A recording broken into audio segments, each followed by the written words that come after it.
अस्सलाम वालेकुम दोस्तों, उम्मीद है सब खैरियत सां हूंदो। अॼु हलूं था इन टे लेक्चर में IBA जी 5 to 15 वारे टेस्ट जे ग्रेजुएशन कैटेगरी में साॻाई टे मतिलबु तव्हांजा क्वेश्चन्स ईंदा। मतिलबु कहिड़ा इंग्लिश, मैथमेटिक्स ऐं जनरल नॉलेज। ठीकु आहे, जनरल नॉलेज ऐं मैथमेटिक्स थोरो ग्रिप करे चयो त इंग्लिश जी ज़रूरत ई न आहे अगरि तव्हांखे इंग्लिश नथी अचे त। हिन में 2 मार्कुनि जो रीडिंग एंड कॉम्प्रीहेंशन ईंदो, इहो 12 हूंदो आहे बिल्कुलु। ठीकु आहे, ऐं तंहिंखां बाद में मां तव्हांखे ॿुधाईंदुमि, बुक्स बि ॿुधाईंदुमि अगरि तव्हां उहे पढ़णु चाहियो त। मीनिंग ऑफ सिनोनिम ऐं एंटोनिम। हाणे मीनिंग करणी असांखे उहो सिनोनिम रीप माना छा हूंदो आहे? रीप माना लुणणु। ठीकु आहे, माना मूंखे अची वई न त हेठनि जी माना मूंखे हार्वेस्ट माना लुणणु, माना इहे ॿई थी वियो। हाणे मूंखे माना जेकॾहिं ईंदी त मुंहिंजे लाइ मसइलो न थींदो, पर जे मूंखे माना ई न ईंदी न वर्ड जी, पोइ मां दुको हणंदुमि। होपफुल माना छा आहे? होपफुल माना उमेदवार, ऐं उनजो होपलेस थींदो आहे सिधो सिधो। पर हमेशह ईअं न थींदो आहे होपफुल ऐं होपलेस अहिड़ा मतिलबु मिलियल हिकु जहिड़ा लफ़्ज़ अची वञनि, कॾहिं कॾहिं बिल्कुलु अलॻि बि अची सघनि था। स्पेलिंग चेकिंग आहे। हाणे स्ट्राइक इन, हाणे पहिरियों त स्ट्राइक जी तव्हांखे अचणु घुरिजे। हे स्ट्राइक आहे त स्ट्राइक इन इहा थींदी KENB। सेल्युलर उनजो बि B आहे। ठीकु आहे, सेल्युलर सेल सां रिलेटेड आहे। हिन खां बाद में एरर आहे, हुन खां बाद में प्रपोजिशन आहे, हिन खां बाद में स्ट्रक्चर आहे। द सन रोज यानी sun rose above the surface of earth, above the horizon, on the sky, in the sky. सभु कुझु पढ़ंदासीं तव्हांखे इंशाल्लाह सम्झ में ॻाल्हि अची वेंदी। ऐं पार्ट 2 जे बारे में हाणे मैथमेटिक्स आहे। द प्रॉफिट असांखे मिलियल आहे to be shared by the 3 partners in the ratio 2:3:2:5 यानी 3:2:5। हाणे the profit for the year was, हाणे टोटल प्रॉफिट इहो आहे।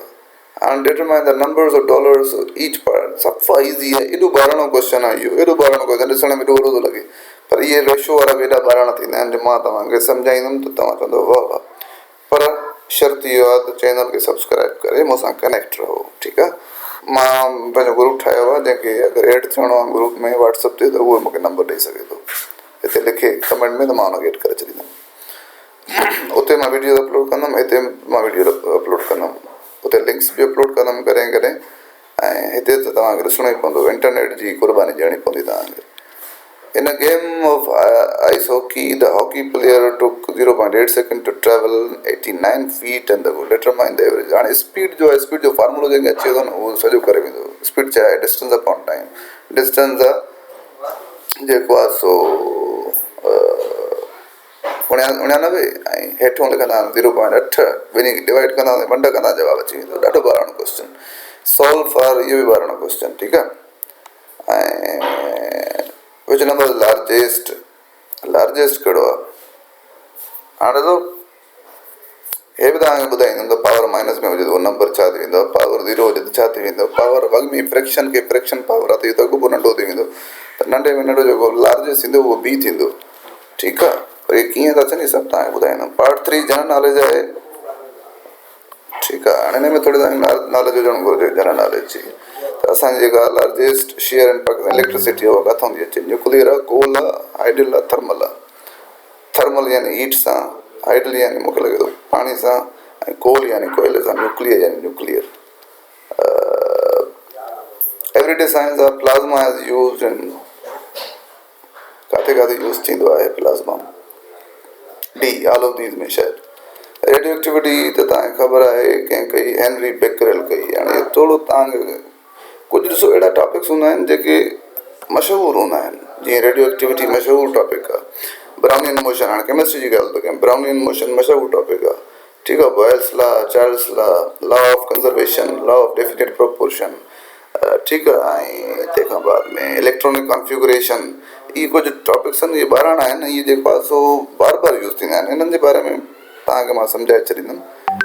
ऐं प्रोटॉन, न्यूट्रॉन, इलेक्ट्रॉन, एटम, त इहो त सफ़ा इंतिहाई सवलो आहे। हाणे पुछी सघनि था त इलेक्ट्रॉन कंहिं डिस्कवर कयो? ठीकु आहे, प्रोटॉन कंहिं डिस्कवर कयो? इहे असांखे यादि करणु खपनि। इस्लामियात ऐं पाकिस्तान स्टडी आहे असांजी। ठीकु आहे, कंप्यूटर आहे। हाणे हीउ जेको आहे सो हिते सेल्स आहिनि। सेल A1 जो 10, B1 जो 11 वटि फार्मूला आहे सेल C। हाणे ॾिसो फार्मूला छा आहे? फार्मूलो असांखे ख़बर आहे, फार्मूलो आहे असांजो इक्वल त सभिनी में अचणु घुरिजे, ऐं डबल इक्वल माना कॾहिं ग़लति थी वेंदो, छो त हमेशह हिकिड़ी इक्वल ईंदी आहे फॉर्मूले में। ऐं माइनस जो 1 थो बचे त माना पहिरियां 10 माइनस 11 कयो वञो, माना a माइनस b कयो वञो, a1 ऐं a2, ठीकु आहे। त हाणे छा थींदो, हाणे c1 कोन थींदो, हाणे इहो थींदो सब्ट्रैक्शन इक्वल सब्ट्रैक्ट a1 कामा a2, इहो थींदो, ठीकु आहे। हाणे इहो छो थो थिए, इहो तव्हां करे ॾिसंदव जेकॾहिं थोरो जंहिं थोरी एक्सेल हलाई हूंदी न MS एक्सेल, त हुनखे सम्झ में अची वेंदी ॻाल्हि। त उमेद आहे दोस्तो ही तव्हांखे लेक्चर्स जेके आहिनि 3 मुंहिंजा सभु तारीफ़ी लेक्चर सम्झ में आया हूंदा। ऐं हिन खां बाद में स्टार्ट कंदासीं पाण तयारी छाजी, इन्हनि टिनी जी, पहिरियां मैट्रिक ऐं इंटरमीडिएट, हिन टिनी जा मां हिकु वीडियो गॾु अपलोड कंदो वेंदुमि।